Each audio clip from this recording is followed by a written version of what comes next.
बातमीपत्रात आता पाहूयात गल्लीपासून ते दिल्लीपर्यंतच्या ताज्या घडामोडींचा धावता आढावा। पंतप्रधान नरेंद्र मोदी म्हणाले की भारताची स्वप्न साकार करण्यासाठी त्यांच्याकडे विश्रांतीसाठी वेळ नाही। पीएम म्हणाले, मी अनेक लोकांना भेटतो जे मला सांगतात की भारत आता जगातील 5वी सर्वात मोठी अर्थव्यवस्था आहे, त्यामुळे अनेक टप्पे गाठले गेले आहेत, मग तुम्ही एवढी मेहनत का करता। मोदी म्हणाले, याला एकच उत्तर आहे की आपण पाहिलेली स्वप्न आणि घेतलेले संकल्प यात ना चैन आहे ना आराम। आज भारत हा जगातील सर्वात तरुण देशांपैकी एक आहे। तरुणाईची ही क्षमता आपल्याला आकाशात घेऊन जाऊ शकते।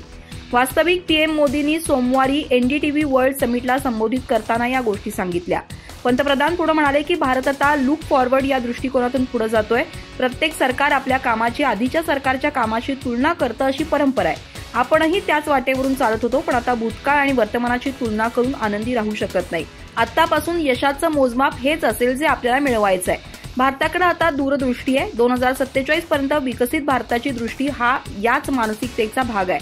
मोदी म्हणाले, आज भारताला एक फायदा आहे जे या शतकाला भारताचं शतक बनवण्यासाठी खूप महत्त्वाचं आहे। तुम्हा सर्वांना माहित आहे की हे एआयचं युग आहे। जगाचं वर्तमान आणि भविष्य हे एआयशी जोडलेलं आहे, पण डबल एआय पॉवरचा फायदा भारताला आहे। 21व्या शतकातील हा काळ मानवी इतिहासातील सर्वात महत्त्वाचा काळ आहे। अशा परिस्थितीत आजच्या युगाच्या मोठ्या गरजा आहेत स्थिरता, शाश्वतता आणि उपाय। मानवतेच्या चांगल्या भविष्यासाठी या सर्वात आवश्यक अटी आहेत आणि आज भारत तेच प्रयत्न करतोय। पुणे शहरातील मध्य भागात कसबा विधानसभा मतदारसंघात काँग्रेस पक्षाचे आमदार रवींद्र धंगेकर यांच्या हिंदमाता प्रतिष्ठानकडून दिवाळीनिमित्त साबण उटणं वाटप करत प्रचार करण्यात येऊन आचारसंहिता भंग करत असल्याची तक्रार निवडणूक आयोगाकडे भाजप कार्यकर्त्यांकडून करण्यात आली। त्यानंतर आमदार रवींद्र धंगेकर यांच्या हिंदमाता प्रतिष्ठानविरुद्ध आचारसंहिता भंग केल्याप्रकरणी समर्थ पोलीस ठाण्यात गुन्हा दाखल करण्यात आलाय। याबाबत स्वामीनंद पोद्दार या निवडणूक आयोगातील अधिकाऱ्यांनी समर्थ पोलीस ठाण्यात आमदार यांच्या विरोधात तक्रार दिली। हिंदमाता प्रतिष्ठानकडून दिवाळीनिमित्त कसबा मतदारसंघातील नागरिकांनी दिवाळीनिमित्त सुगंधी, उटणे, उदबत्ती, रांगोळी अशा वस्तू असलेल्या पिशव्यांचं वाटप करण्यात येत होतं। संबंधित पिशवीवर धंगेकर यांच्यासह त्यांच्या पत्नीचं छायाचित्र असून मतदारांना निवडणुकीसाठी प्रलोभनं दाखवण्यात आल्याची तक्रार निवडणूक आयोगाकडे करण्यात आली।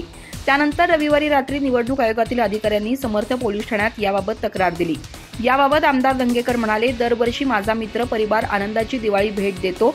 नागरिकांच्या आनंदात सहभागी होण्यासाठी दरवर्षी हा उपक्रम राबवला जातो। आचारसंहिता लागू केल्यानंतर कुठल्याही प्रकारचं प्रलोभन किंवा वस्तूंचं वाटप करण्यावर बंधन आहे याची जाणीव मला आहे। या उपक्रमात माझा व्यक्तिशः सहभाग नाही। मला अजून उमेदवारी जाहीर झालेली नाही। माझा कसब्यातून विजय पक्का असल्यानं विरोधकांच्या मनात धडकी भरली आहे। मुख्यमंत्री उपमुख्यमंत्र्यांचं छायाचित्र असलेल्या पिशव्यातून नागरिकांना दिवाळीनिमित्त वस्तूंचं वाटप सुरू आहे। माझा मित्रपरिवार नागरिकांच्या आनंदात सहभागी होण्यासाठी या उपक्रमाचं आयोजन करतोय। मुख्यमंत्री उपमुख्यमंत्र्यांचं छायाचित्र असलेल्या पिशव्यांचं वाटप कोण रोखणार? माझ्यावर जर गुन्हा दाखल होऊ शकतो तर मुख्यमंत्री उपमुख्यमंत्र्यांविरुद्ध गुन्हा दाखल करण्यात यावा अशी मागणी धंगेकर यांनी केली आहे। रशियाचे परराष्ट्र मंत्री सर्गेई लाव्हरोव्ह यांनी ब्रिक्स शिखर परिषदेच्या अगदी आधी रशिया, भारत, चीन त्रिकुटाबाबत विधान केलंय।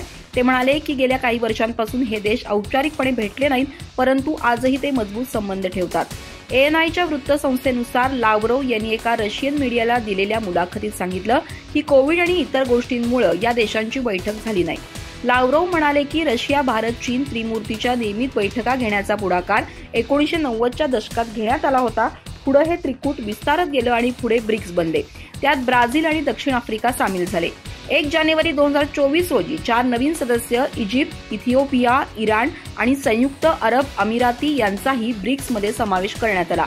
ब्रिक्स हे जागतिक अर्थव्यवस्थेत सुरू असलेल्या बदलांचं प्रतीक असल्याचं रशियाच्या परराष्ट्र मंत्र्यांनी सांगितलं। ते म्हणाले की आज जगात नवीन आर्थिक केंद्र विकसित होत आहेत, याचाही आर्थिक परिणाम जगावर होतोय। ब्रिक्स आपल्या सदस्य देशांच्या गरजा लक्षात घेतं, इतर देशांनाही त्याचं सदस्य व्हायचं आहे। हा एक असा गट आहे ज्यामध्ये एकही देश पुढे नाही आणि इतरांपेक्षा मागे नाही।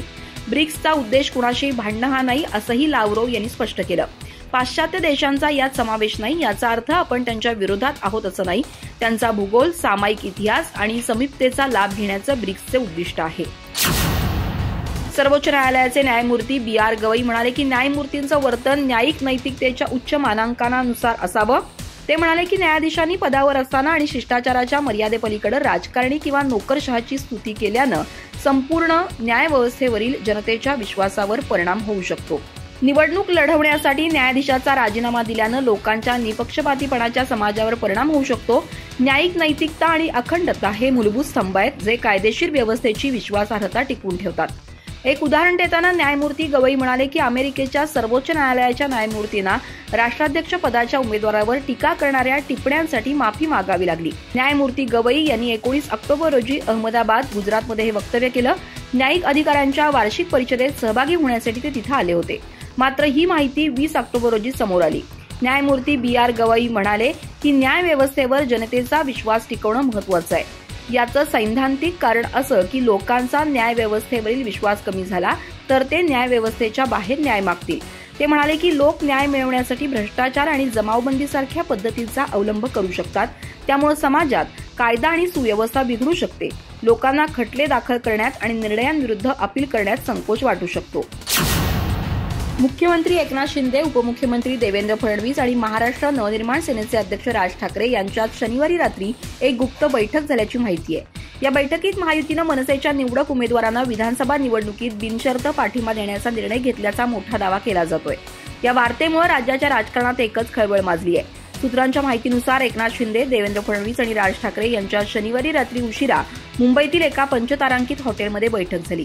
या बैठकीत शिवडी, वरळी, माहीमसह अन्य काही मतदारसंघातील लढतीवर चर्चा झाली. जवळपास 2 तास चाललेल्या या बैठकीचा अधिकृत तपशील अद्याप समोर आलेला नाही.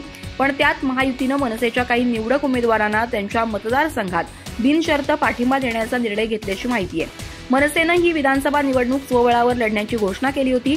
त्यातच महायुतीनं मनसेला निवडक जागांवर पाठिंबा देण्याचा निर्णय घेतल्यामुळे राज्याच्या राजकारणात मोठी खळबळ माजली आहे. यासंबंधीच्या वृत्तानुसार उपमुख्यमंत्री देवेंद्र फडणवीस आणि भाजप प्रदेशाध्यक्ष चंद्रशेखर बावनकुळे हे शनिवारी मध्यरात्री 12 वाजता नागपूरहून मुंबईत पोहोचले. त्यानंतर त्यांचा ताफा मुंबई विमानतळावरून निघाला. या दोन्ही नेत्यांचा ताफा वरळीपर्यंत आला आणि त्यानंतर तो अज्ञात स्थळी गेला. त्यानंतर मुख्यमंत्री एकनाथ शिंदेही ठाण्याहून मुंबईच्या दिशेने निघाले. त्यानंतर मध्यरात्री उशिरा शिंदे, फडणवीस आणि राज ठाकरे यांची एका हॉटेलमध्ये भेट झाली. त्यानंतर पहाटे 3च्या सुमारास मुख्यमंत्री शिंदे आपल्या वर्षा निवासस्थानी तर देवेंद्र फडणवीस आपल्या सागर बंगल्यावर गेले. काँग्रेसची महाराष्ट्र विधानसभा निवडणुकीसाठीची पहिली यादी उद्या जाहीर होणार असल्याची माहिती काँग्रेस प्रदेशाध्यक्ष नाना पटोले यांनी सोमवारी दिली. महाविकास आघाडीचं जागा वाटपही उद्याच होणार असल्याचं ते म्हणाले. निवडणूक आयोगानं विधानसभा निवडणुकीची घोषणा केली आहे. त्यानुसार 20 नोव्हेंबर रोजी राज्यातील 288 जागांसाठी एकाच टप्प्यात निवडणूक होईल. त्यानंतर 23 तारखेला मतमोजणी होईल. तत्पूर्वी महाविकास आघाडीच्या जागा वाटपाचा घोळ अद्याप संपला नाही. शिवसेना, उद्धव बाळासाहेब ठाकरे पक्षानं काँग्रेस आणि मित्रपक्षाच्या 12 जागांवर दावा केल्यामुळे हा घोळ लांबलाय. या मुद्द्यावर तोडगा काढण्यासाठी काँग्रेस नेत्यांनी दिल्लीत धाव घेतली आहे. या पार्श्वभूमीवर काँग्रेस प्रदेशाध्यक्ष नाना पटोले यांनी सोमवारी दिल्लीत पत्रकारांशी बोलताना महाविकास आघाडीचं जागा वाटप उद्या निकाली निघणार असल्याचा दावा केलाय. नाना पटोले म्हणाले, विदर्भातील जागांवर शिवसेना, उद्धव बाळासाहेब ठाकरे पक्ष आणि काँग्रेसमध्ये कोणताही वाद नाही. माध्यमांनी उगीच आमच्यात भांडण लावू नये. मंगळवार सायंकाळपर्यंत महाविकास आघाडीतील तिन्ही पक्षांचं जागा वाटप जाहीर होईल. आम्ही मेरिटच्या आधारावर उमेदवार देऊ. काँग्रेसची पहिली उमेदवार यादी उद्या जाहीर होईल. शरद पवारांनी काँग्रेसच्या कोणत्याही नेत्याला फोन केला नाही. आम्ही कालपासून दिल्लीत आहोत. काँग्रेस अध्यक्ष मल्लिकार्जुन खरगे यांच्यासोबतच्या बैठकीत महाराष्ट्रातील जागा वाटपातील नाराजीच्या मुद्द्यावर कोणतीही चर्चा झाली नाही. काँग्रेसचे सर्वच बडे नेते महाराष्ट्रात प्रचारासाठी येणार आहेत. सोनिया गांधी, राहुल गांधी, प्रियांका गांधी यांचा यात समावेश आहे. आमचा शिवसेना ठाकरे पक्षाशी कोणताही वाद नाही. ज्या थोड्याफार जागांवर तिढा आहे तोही लवकरच संपुष्टात येईल, असंही नाना पटोले यांनी यावेळी सांगितलं. शिवसेना, उद्धव बाळासाहेब ठाकरे पक्षानं काँग्रेसच्या काही हक्कांच्या जागांवर दावा केल्यामुळे महाविकास आघाडीतील जागा वाटपाचा वाद विकोपाला गेल्याचा दावा केला जातोय. काँग्रेसच्या नेत्यांसह ठाकरे गटानंही हा दावा फेटाळलाय. पण सूत्रांनी काँग्रेस अध्यक्ष मल्लिकार्जुन खरगे यांच्यासोबतच्या बैठकीत राज्यातील काँग्रेस नेते या मुद्द्यावरून चांगलेच आक्रमक झाल्याची माहिती आहे. महाविकास आघाडीतील जागा वाटपाच्या मुद्द्यावरून काँग्रेस आणि ठाकरे गटात मतभेद झाल्याची चर्चा आहे. ठाकरे गटानं विदर्भातील काही जागांवर दावा सांगितल्यामुळे हा वाद सुरू झाला. या मुद्द्यावर तोडगा काढण्यासाठी राज्यातील नेत्यांनी दिल्लीत जाऊन काँग्रेस अध्यक्ष मल्लिकार्जुन खरगे यांच्याशी चर्चा केली. या चर्चेत काँग्रेस नेत्यांनी ठाकरे गटाच्या आडमुठ्या भूमिकेवर चांगला संताप व्यक्त केल्याचा दावा केला जातोय. सूत्रांच्या माहितीनुसार ठाकरे गट काँग्रेसच्याच जागा का मागताय, ते राष्ट्रवादी काँग्रेस शरदचंद्र पवार पक्षाच्या जागा का मागत नाही. ठाकरे गट जागा वाटपाच्या मुद्द्यावरून काँग्रेसला वेठीस धरतंय. त्यामुळे काँग्रेसनंच आघाडीचा धर्म का पाळायचा, अशा विविध सवालांची सरबत्ती यावेळी काँग्रेस नेत्यांनी पक्षश्रेष्ठींवर केली. तसंच या मुद्द्यावर योग्य ते मार्गदर्शन करण्याची विनंतीही केली. महाविकास आघाडीच्या जागा वाटपात काँग्रेसनं ज्या ठिकाणी पक्षाचं संघटन नाही त्या ठिकाणच्या जागांचा हट्ट धरला नाही, अशी बाबही त्यांनी यावेळी पक्षश्रेष्ठींच्या निदर्शनास आणून दिली. तसंच या प्रकरणी ठाकरे गटाकडे ताठर भूमिका सोडण्याचीही अपेक्षा व्यक्त केली. सूत्रांच्या माहितीनुसार या बैठकीत काँग्रेस नेत्यांनी ठाकरे गटावर जागा वाटपाच्या चर्चेत सहकार्य केलं जात नसल्याचा आरोप केला. काही झालं तरी विदर्भातील 12 जागा काँग्रेसनं ठाकरे गटाला सोडू नयेत, कारण लोकसभा निवडणुकीपासून काँग्रेसचे राज्यातील कार्यकर्ते सक्रिय झालेत. यापैकी बहुतांश जागांवर काँग्रेससाठी पोषक स्थिती आहे. त्यामुळे जागा वाटपाच्या मुद्द्यावर मवाळ भूमिका घेण्याची काहीच गरज नाही, अशी आग्रही भूमिका त्यांनी यासंबंधी घेतली. सर्वोच्च न्यायालयानं सोमवारी मदरशांच्या संदर्भात 2 निर्णय दिले. प्रथम, केंद्र आणि राज्य सरकारच्या सरकारी मदरसे बंद करण्याच्या निर्णयाला पूर्णविराम द्या. National commission for protection of child राईट्सनं 7 जून आणि 25 जून रोजी राज्यांना यासंबंधी शिफारसी केल्या होत्या. केंद्रानं याचं समर्थन केलं आणि राज्यांना यावर कारवाई करण्यास सांगितलं. दुसरं म्हणजे उत्तर प्रदेश आणि त्रिपुरा सरकारच्या आदेशावरही बंदी घालण्यात आली होती, ज्यात मदरशांमध्ये शिकणाऱ्या विद्यार्थ्यांना सरकारी शाळांमध्ये स्थलांतरित करायचं होतं. यात गैरमुस्लिम विद्यार्थ्यांचा समावेश आहे, जे मान्यता नसलेल्या मदरशांमध्ये तसंच सरकारी अनुदानित मदरशांमध्ये शिकतात. सरन्यायाधीश DY चंद्रचूड, न्यायमूर्ती JB परडीवाला आणि न्यायमूर्ती मनोज मिश्रा यांच्या खंडपीठासमोर जमियत उलेमा ए हिंदच्या याचिकेवर सुनावणी सुरू होती. खंडपीठानं केंद्र सरकार, NCPCR आणि सर्व राज्यांना नोटीस बजावली आणि 4 आठवड्यात उत्तर मागितलं. ही स्थगिती अंतरिम असल्याचं खंडपीठानं सांगितलं. जोपर्यंत या प्रकरणावर निर्णय होत नाही तोपर्यंत राज्य मदरशांवर कोणतीही कारवाई करू शकणार नाही. खंडपीठानं जमियत उलेमा ए हिंदला उत्तर प्रदेश आणि त्रिपुरा आणि इतर राज्यांनाही याचिकेत पक्षकार बनवण्याची परवानगी दिली. NCPCRनं म्हटलं, मदरशांमध्ये शिक्षण हक्क कायद्याचं पालन केलं जात नाही. National commission for protection of child राईट्सनं 12 ऑक्टोबर रोजी सांगितलं होतं की शिक्षण हक्क कायदा 2009 न पाळणाऱ्या मदरशांची मान्यता रद्द करण्यात यावी आणि त्यांची चौकशी करण्यात यावी. NCPCRनं सर्व राज्यांना पत्र लिहून मदरशांना दिलेला निधी थांबवावा असं म्हटलं होतं. हे शिक्षण हक्क RTE नियमांचं पालन करत नाहीत.